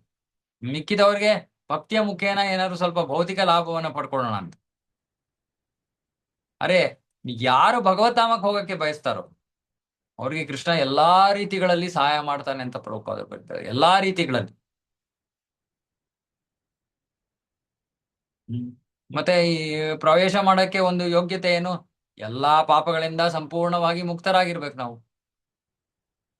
ಮತ್ತೆ ಈ ಪಾಪಗಳಿಗೆ ಕಾರಣ ಏನು? ಭೌತಿಕ ಆಸೆಗಳು, ಭೌತಿಕ ಪ್ರಕೃತಿಯ ಮೇಲೆ ನಾವು ಸ್ವಾಮಿತ್ವವನ್ನು ಸಾಧಿಸೋ ಬಯಕೆಗಳು. ಪ್ರಭುಪಾದರು ಬರೀತಾರೆ, ಇಂಥ ಬಯಕೆಗಳಿಂದ ನಾವು ಹೊರಗಡೆ ಬರೋದು ಬಹಳ ಕಠಿಣ. ಯಾವ ಬಯಕೆಗಳು? ಹಣ ಮತ್ತೆ ಸ್ತ್ರೀ. ಪ್ರಗತಿಯನ್ನು ಸಾಧಿಸ್ತಾ ಇರೋ ವ್ಯಕ್ತಿಗೆ ಇದೇ ತಾನೇ ಬಂಧನ. ಕುಟುಂಬ ಅಂದ್ರೆ ಮನೆ, ಮಡದಿ, ಮಕ್ಕಳು, ಹಣ, ಮತ್ತೆ ಸ್ತ್ರೀಯರಿಗೆ ಪತಿ, ಮಕ್ಕಳು. ಅದೇ ಬಹಳ ದೊಡ್ಡ ಅಡೆತಡೆ. ಮತ್ತೆ ದೊಡ್ಡ ದೊಡ್ಡ ಭಕ್ತರು, ಭಕ್ತರು ಅಂತ ಹೇಳಕ ದೊಡ್ಡ ದೊಡ್ಡ ವ್ಯಕ್ತಿಗಳು, ಯೋಗಿಗಳು, ಜ್ಞಾನಿಗಳು, ಇವರು ಈ ಆಕರ್ಷಣೆಗಳಿಗೆ ಬಿದ್ದುಬಿಟ್ಟಿದ್ದಾರೆ. ನಾವು ವಿಶ್ವಾಮಿತ್ರನ್ ನೋಡ್ತೀವಿ, ಇತ್ಯಾದಿ ಇತ್ಯಾದಿ. ಅರೆ ಭಗವಂತನೇ ಭಕ್ತನಿಗೆ ಸಹಾಯ ಮಾಡಿದಾಗ ಬಹಳ ಸುಲಭ ಆಗೋಗುತ್ತೆ. ಭಗವಂತ ಇಲ್ಲಿ ಹೇಳ್ತಾ ಇದ್ದ, ನಾನು ಎಲ್ಲಾ ರೀತಿಗಳಲ್ಲೂ ಸಹಾಯ ಮಾಡ್ತೀನಿ ಅಂತ. ಮತ್ತೆ ಪ್ರಭುಪಾದರು ಬರೀತಾರೆ, ಈ ವಿರುದ್ಧ ಒಂದು ಲಿಂಗದ ಉಪಸ್ಥಿತಿಯಲ್ಲಿ, ಹಣದ ಉಪಸ್ಥಿತಿಯಲ್ಲಿ ನಾವು ವಿಚಲಿತರಾಗೋದು ಏನು ಆಶ್ಚರ್ಯದ ವಿಷಯ ಏನಲ್ಲ. ಯಾಕಂದ್ರೆ ಶಾಶ್ವತವಾಗಿ ಬಹಳ ಸಮಯದಿಂದ ನಾವು ಇವುಗಳ ಸಂಘದಲ್ಲೇ ಇದ್ದೀವಿ, ನಮ್ಗಿವೇ ಬೇಕಾಗಿರೋದು. ಹ್ಮ್. ಅರೆ ಇದು ನಮ್ಮ ನಿಜವಾದ ಸ್ವಭಾವ ಅಲ್ಲ, ಇದು ಫಾರಿನ್ ಸ್ವಭಾವ. ಇದು ನಮಗೆ ಸಹಜವಾದದಲ್ಲ, ಇದು ಅಸಹಜ ಸ್ವಭಾವ. ಹಾಗಾಗಿ ಇದರಿಂದ ಬರೋದಕ್ಕೆ ನಾವು ಪ್ರಯತ್ನವನ್ನ ಮಾಡಬೇಕು, ಮತ್ತೆ ಸಮಯ ತಗೊಳುತ್ತೆ. ಅರೆ ನಾವು ಸುಮ್ಮನೆ ಭಗವಂತನ ಬಗ್ಗೆ ಶ್ರವಣ ಕೀರ್ತನದಲ್ಲಿ ತೊಡಗಿದ್ರೆ ಆ ಹೃದಯ ಆಟೋಮ್ಯಾಟಿಕ್ ಆಗಿ ಸ್ವಚ್ಛವಾಗೋಗುತ್ತೆ. ಮತ್ತೆ ಆ ಶ್ರವಣ ಕೀರ್ತನದಿಂದ ಭಕ್ತನಿಗೆ ಆಧ್ಯಾತ್ಮಿಕ ಶಕ್ತಿ ಸಿಗುತ್ತೆ. ಆಗ ಅವನು ಈ ಗೊಂದಲಗಳಿಂದ ತನ್ನನ್ನು ತಾನೇ ರಕ್ಷಿಸ್ಕೊಳ್ಳೋಷ್ಟು ಶಕ್ತಿಯನ್ನು ಪಡ್ಕೊಂಡ್ಬಿಡ್ತಾನೆ. ಮತ್ತೆ ಅಂತಿಮವಾಗಿ ಯಾವ ವಿಷಯವೂ ಕೂಡ ಅವನನ್ನ ಕದಡದಕ್ಕೆ ಆಗೋದೇ ಇಲ್ಲ, ಅಲ್ಲಾಡ್ಸಕ್ ಆಗಲ್ಲ. ಇದಕ್ಕೆ ಕಾರಣ ಆಧ್ಯಾತ್ಮಿಕ ಶಕ್ತಿ. ಆಧ್ಯಾತ್ಮಿಕ ಶಕ್ತಿ ಹೇಗೆ ಬರುತ್ತೆ? ಭಕ್ತಿ ಸೇವೆಯನ್ನ ಗಂಭೀರವಾಗಿ ಮಾಡೋದ್ರಿಂದ ಬರುತ್ತೆ. ಇವತ್ತು ನಾವು ಯಾವ ವಿಷಯಗಳಿಗೆ ವಿಷಯಗಳಲ್ಲಿ ಸಿಕ್ಕಾಕೋತಿದೀವೋ ಭೌತಿಕವಾಗಿ, ಯಾಕೆ? ಅಷ್ಟು ಆಧ್ಯಾತ್ಮಿಕ ಶಕ್ತಿ ಇಲ್ಲ. ಅರೆ ಮುಂದುವರೆದ ಹಂತದಲ್ಲಿ ಆಧ್ಯಾತ್ಮಿಕ ಶಕ್ತಿ ಬೆಳೆಯುತ್ತೆ. ಅವಾಗ ಯಾವ ವಿಷಯವೂ ನಮಗೆ ತೊಂದರೆ ಕೊಡಕ್ಕಾಗಲ್ಲ, ಗೊಂದಲವಾಗೋದಿಲ್ಲ ಯಾವ ವಿಷಯದಿಂದ. ಇದನ್ನ ಕೃಷ್ಣ 3ನೇ ಅಧ್ಯಾಯ, ಭಗವದ್ಗೀತಾ 3ನೇ ಅಧ್ಯಾಯದ ಕೊನೆಯ ಶ್ಲೋಕದಲ್ಲೂ ಹೇಳ್ತಾನೆ. ಹ್ಮ್ ಹಾಗಾಗಿ ಶ್ರವಣ ಕೀರ್ತನ ಬಹಳ ಮುಖ್ಯ. ಶ್ರವಣ ಕೀರ್ತನ ಸ್ಮರಣಕ್ಕೆ ನಾವು ಶ್ರವಣ ಕೀರ್ತನವನ್ನ ಚೆನ್ನಾಗಿ ಏಕಾಗ್ರತೆಯಿಂದ ಮಾಡಿದ್ರೆ ಸ್ಮರಣ ಸಾಧ್ಯ, ಇಲ್ಲ ಅಂದ್ರೆ ಸ್ಮರಣ ಸಾಧ್ಯ ಇಲ್ಲ. ಹ್ಮ್ ಓಕೆ, ಸೊ ಸುಂದರವಾದ ಶ್ಲೋಕಗಳು ಭಾಗವತ. ಅದು 1ನೇ ಸ್ಕಂದ ಅಂತೂ ಅತ್ಯಂತ ರುಚಿಕರವಾದದ್ದು. ಓಕೆ, ಸೊ ಇಲ್ಲಿ ಹೊತ್ತಿಗೆ ಇಲ್ಲೇ ಮುಗಿಸೋಣ. ಆಮ್, ನಾಳೆ ಸೋಮವಾರ ಕ್ಲಾಸ್ ಇರಲ್ಲ, ಯಾಕಂದ್ರೆ ನಾವು ಊರಲ್ಲಿಲ್ಲ. ಮಂಗಳವಾರದಿಂದ ಮತ್ತೆ ಪ್ರಾರಂಭ ಮಾಡೋಣ. ಅಷ್ಟೊತ್ತಿಗೆ ನೀವು ಸಮಯ ಸಿಕ್ಕಿದ್ರೆ ಸ್ವಲ್ಪ ಭಾಗವತ ಯಾರ ಹತ್ರ ಇದೆಯೋ ಎಲ್ಲ ಒಂದ್ ಸ್ವಲ್ಪ ರಿವೈಸ್ ಮಾಡ್ಕೊಳ್ಳಿ. ಇಲ್ಲಿ ತನಕ 1ನೇ ಸ್ಕಂದ 2ನೇ ಅಧ್ಯಾಯ ಶ್ಲೋಕ ಓದಿದ್ ಯಾವ್ದು 17 ತನಕ ಮುಗಿಸಿದ್ವಿ. ಇವತ್ತಿಗೆ ಇಲ್ಲೇ ನಿಲ್ಸೋಣ. ಯಾರಿಗಾದ್ರೂ ಏನಾದ್ರು ಪ್ರಶ್ನೆಗಳಿದ್ರೆ ಕೇಳಿ. ಹರೇ ಕೃಷ್ಣ.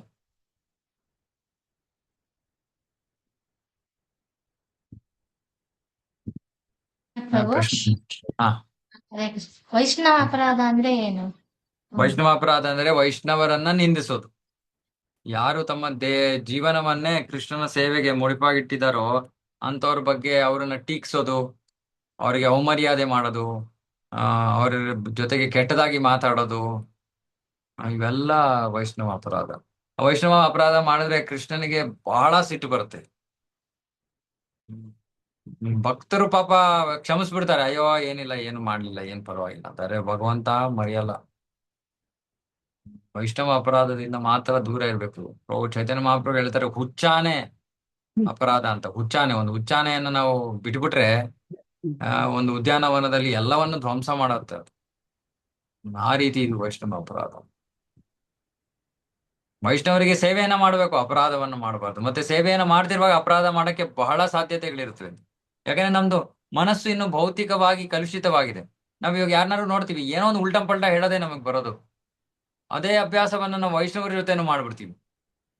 ಇದು ವಿಶೇಷವಾಗಿ ಮನೆಯಲ್ಲಿ ವೈಷ್ಣವರು ಇರುವಾಗ ಬಹಳ ಕಠಿಣ. ಇದು ಮನೆಯಲ್ಲಿ ವೈಷ್ಣವರು ಇರುವಾಗ ಬಹಳ ಯೋಚನೆ ಮಾಡ್ಕೊಂಡು ಅವ್ರ ಜೊತೆ ವ್ಯವಹರಿಸಿ ಗೌರವ ಕೊಡಿ ಅವರಿಗೆ. ಇಲ್ಲ ಅಂದ್ರೆ ಸ್ವಲ್ಪ ಉಲ್ಟಂ ಪಲ್ಟಾ ಆಗ್ಬಿಟ್ರೆ ಆಮೇಲೆ ಕಷ್ಟ ಆಗ್ಬಿಡತ್ತೆ.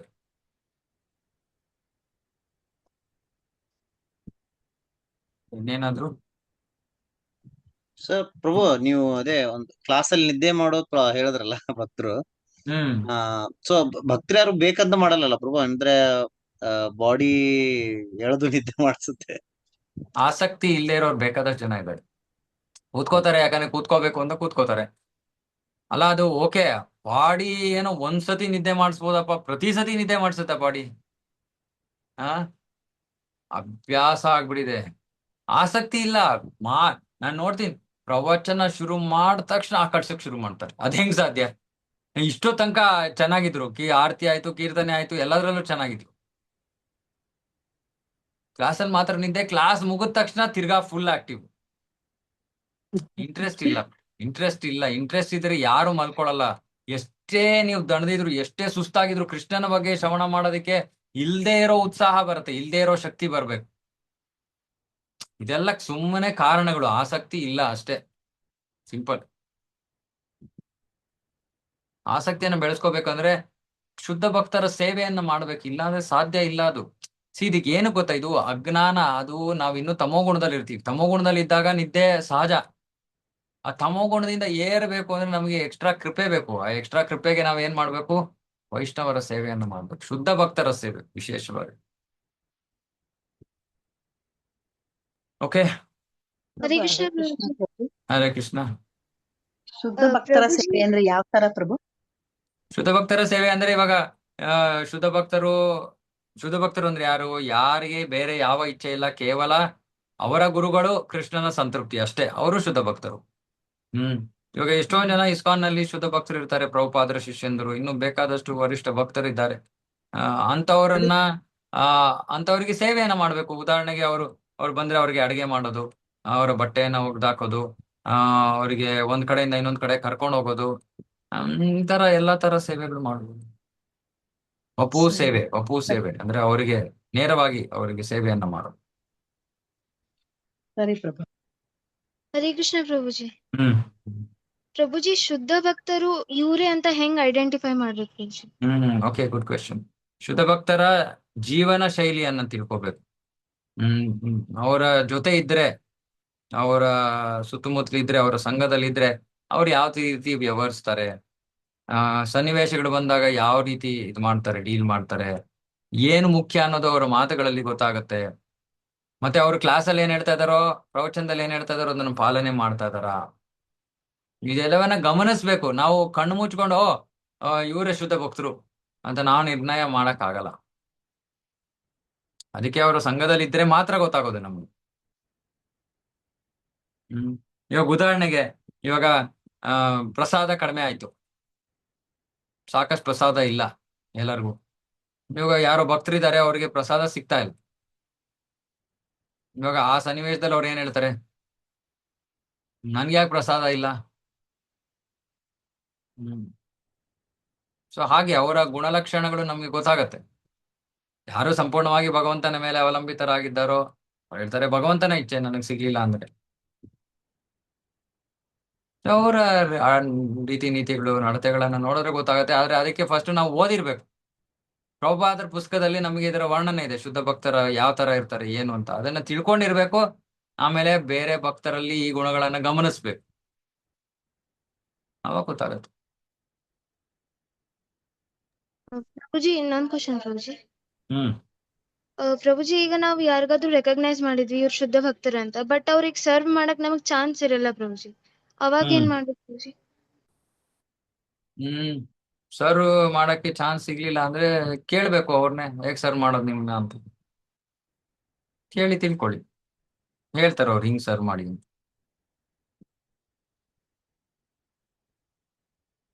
Okay Prabhuji, thank you. Prabhuji, just to add on this no question. Suppose ಈಗ ಫಾರ್ ಎಕ್ಸಾಂಪಲ್ ನನ್ನ ಆಚಾರ್ಯನ್ ಇರೋದು ಶ್ರೀರಂಗದ್ನಲ್ಲಿ, ಬಟ್ ಅವ್ರಿಗೆ ಕಾಯಿಕ ಸರ್ವಿಸ್ ಮಾಡಕ್ಕೆ ಅಷ್ಟು ಅವಕಾಶ, I mean I don't get much time now and then, very rare I get opportunity. But ಆದ್ರೂ ಮಾನಸಿಕವಾಗಿ ಅವ್ರಿಗೆ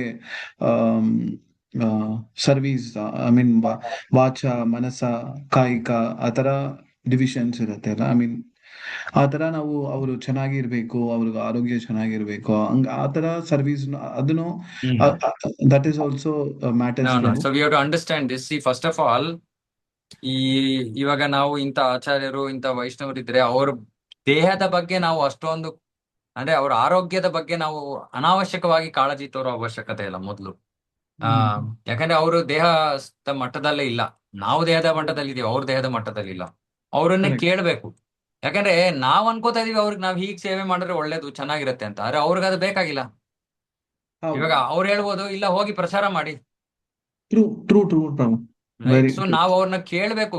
ನಾವೇ ಅಸ್ಯೂಮ್ ಮಾಡ್ಕೋಬಾರ್ದು, ಯಾಕಂದ್ರೆ ನಮ್ಗೆ ಗೊತ್ತಿಲ್ಲ. Correct, exactly Prabhu. It matches Prabhu. And ಮಾನಸಿಕ ಸೇವೆ is lip service. Lip service ಇಂದ ಪ್ರಯೋಜನ ಇಲ್ಲ. We need actual service. Prabhupad side, okay ನಿಮ್ಗೆ ನನ್ನ ಕಂಡ್ರೆ ಇಷ್ಟನಾ, ಹೋಗಿ ಪುಸ್ತಕ ವಿತರಣೆ ಮಾಡಿ, ಹೋಗಿ ಇನ್ನೊಂದ್ ದೇಶಕ್ಕೆ ಹೋಗಿ ಪ್ರಚಾರ ಶುರು ಮಾಡಿ. ಅವ್ರನ್ನ ಕೇಳ್ಬೇಕು. ನಾವು ಕೇಳದೆ ನಾವು ಮಾಡಕ್ಕಾಗಲ್ಲ.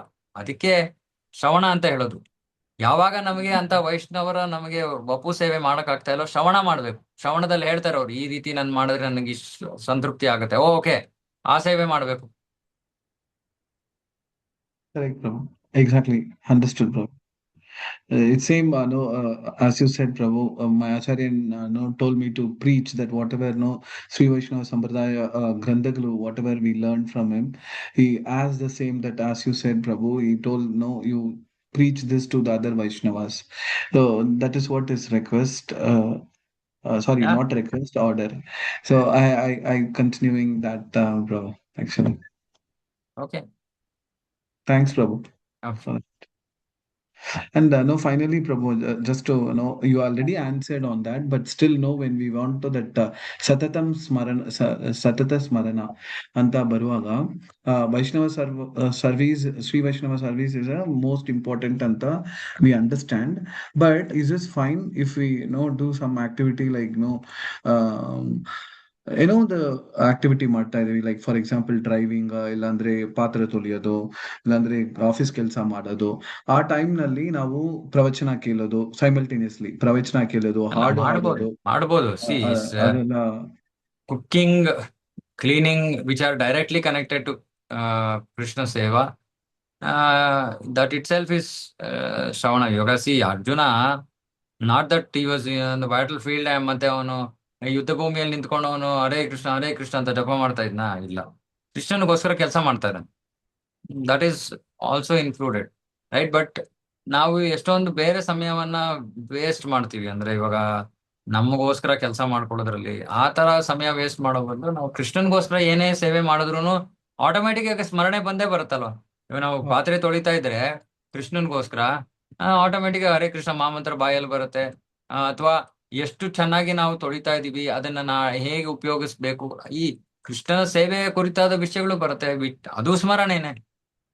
ಕರೆಕ್ಟ್ ಪ್ರಭು. ಆಟೋಮೆಟಿಕ್ ಆಗಿ ಸ್ಮರಣೆ ಬಂದೇ ಬರುತ್ತೆ. ನೇರವಾಗಿ ಕೃಷ್ಣನಿಗೆ ಸಂಬಂಧಿತವಾದ ಕಾರ್ಯಗಳ ಮಾಡ್ತಾ ಇದ್ರೆ ಸ್ಮರಣೆ ಬಂದೇ ಬರುತ್ತೆ. ಆದ್ರೆ Okay. ಯಾವಾಗ ನಾವು ನೇರವಾಗಿ ಕೃಷ್ಣನಿಗೆ ಸಂಬಂಧಿತವಾದ ವಿಷಯಗಳನ್ನ ಮಾಡ್ತಾ ಇಲ್ವೋ ಅವಾಗ ಸ್ವಲ್ಪ ಫೋರ್ಸ್ ಫಿಟ್ ಮಾಡ್ಬೇಕು. ಇವಾಗ ಡ್ರೈವಿಂಗ್ ಮಾಡ್ತಾ ಇದೀವಿ, ಅದು ನಾವು ಒಂದ್ ಜಾಗದಿಂದ ಇನ್ನೊಂದ್ ಜಾಗಕ್ಕೆ ಹೋಗಕ್ಕೆ ಮಾಡ್ತಾ ಇದೀವಿ. ಸರಿ, ಅವಾಗ ನಮ್ಮ ಮನಸ್ಸು ಇಲ್ಲಿ ಅಲ್ಲಿ ಹೋಗ್ತಾ ಇದೆ. ಸರಿ, ಒಂದ್ ಲೆಕ್ಚರ್ ಕೇಳೋಣ. Okay, Okay. ಥ್ಯಾಂಕ್ಸ್ ಪ್ರಭು. ಧನ್ಯವಾದ ಪ್ರಭು. ಇನ್ನೇನಾದ್ರು ಯಾಕಾದ್ರು? ಓಕೆ, ಮುಕ್ತಾಯ ಮಾಡೋಣ. ಶ್ರೀಮದ್ ಭಾಗವತಂ ಕಿ ಜಯ, ಜಗದ್ಗುರು ಶಿಲ ಪ್ರಭುಪಾದ ಕಿ ಜಯ. ವಾಂಛಾಕಲ್ಪತರುಭ್ಯಶ್ಚ ಕೃಪಾ ಸಿಂಧುಭ್ಯೇವ ಚ ವೈಷ್ಣವೇಭ್ಯೋ ನಮೋ ನಮಃ. ಹರೇ ಕೃಷ್ಣ. ಜಯ ಹರೇ ಕೃಷ್ಣ ಸಮವೇತ ಪ್ರಭು. ಭಗವತ್ ಕಿ ಜಯ. ಹರೇ Hare Krishna. ಹರೇ ಹರೇ ಕೃಷ್ಣ ಕೃಷ್ಣ ಪ್ರಭು. ಪ್ರಭು. ಪ್ರಣಾಮ್. ಹರೇ ಕೃಷ್ಣ ಪ್ರಭು. ಹರೇ ಕೃಷ್ಣ ಪ್ರಭುಜಿ. ಪ್ರಣಾಮಗಳು. ಹರೇ ಹರೇ ಕೃಷ್ಣ. ಕೃಷ್ಣ ಪ್ರಭುಜಿ. ಹರೇ ಪ್ರಣಾಮ. ಕೃಷ್ಣ ಪ್ರಭುಜಿ.